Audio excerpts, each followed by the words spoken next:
Hello investors, welcome to the 10th episode of our Investment Academy series.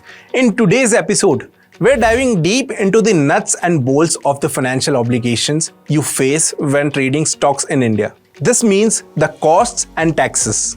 We'll discuss everything from brokerage to GST so that you can manage your investments wisely.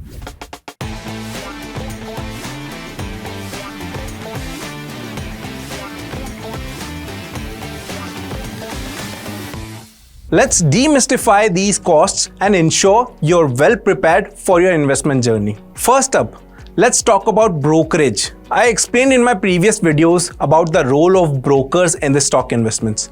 Now let's understand what you need to pay them. In India, you have two main types of brokers: full service brokers and discount brokers. Full service brokers provide extensive services including market research and personalized advice, typically charging a percentage of the trade volume, which could be between 0.01% to 2.5% of the trade value for delivery trades. If you buy and sell on the same day, which is also called as intraday trading, then maximum brokerage can be 0.25% of the trade value. On the other hand, discount brokers offer lower fees, usually a flat rate per trade, which can be as low as Rs 20 for intraday trades and can go as low as 0 for delivery trades. But this is not all you have to pay. There are some other charges as well that you will have to pay when you buy or sell stocks in India. First thing is transaction charges. These are the fees levied by the stock exchanges like NSE or BSE based on the volume of your trades. These are often referred to as exchange turnover charges and can vary based on the type of trade and the exchange. As of my last knowledge, it is 0.00325% of the trade value for NSE and 0.00375% for BSE. Next is SEBI turnover charges. These are regulatory fees charged by the Securities and Exchange Board of India, SEBI, to oversee and regulate stock exchanges.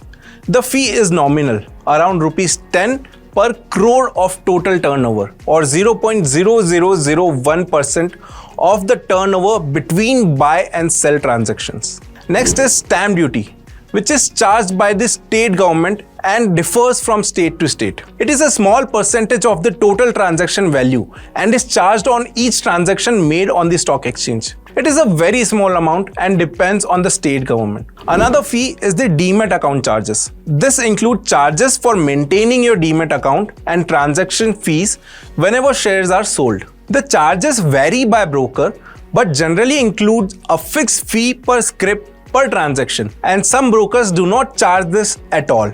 Now let's talk about taxes. First up is GST. You all must be aware of the goods and services tax in India. GST is applied at 18% on the sum of brokerages and transaction charges.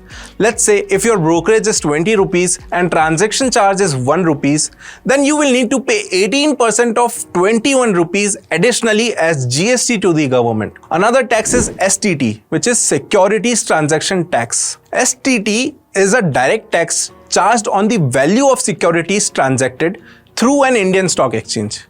For equity delivery trades, STT is typically around 0.1% on both buy and sell side. For intraday trades, it's charged only on the sell side at about 0.025%. Now, if you are making profits in a stock investment, then you need to pay taxes on that too. Let's talk about them. So for profits, you need to worry about 3 taxes, namely LTCG, STCG and tax on dividends. LTCG or long-term capital gains tax is applicable for the profits booked on stocks held for more than a year. The gains are taxed at 10% if your total gains exceed Rs 1 lakh in a financial year. STCG or short-term capital gains tax is applicable if you sell your stocks within the year of buying it.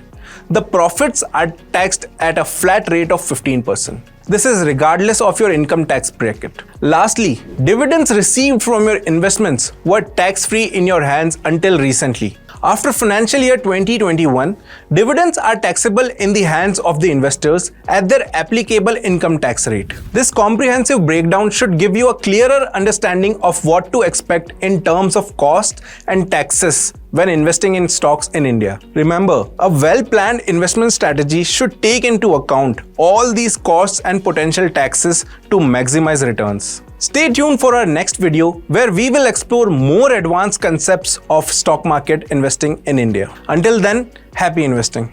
Investments in securities market are subject to market risk. Read all the related documents carefully before investing.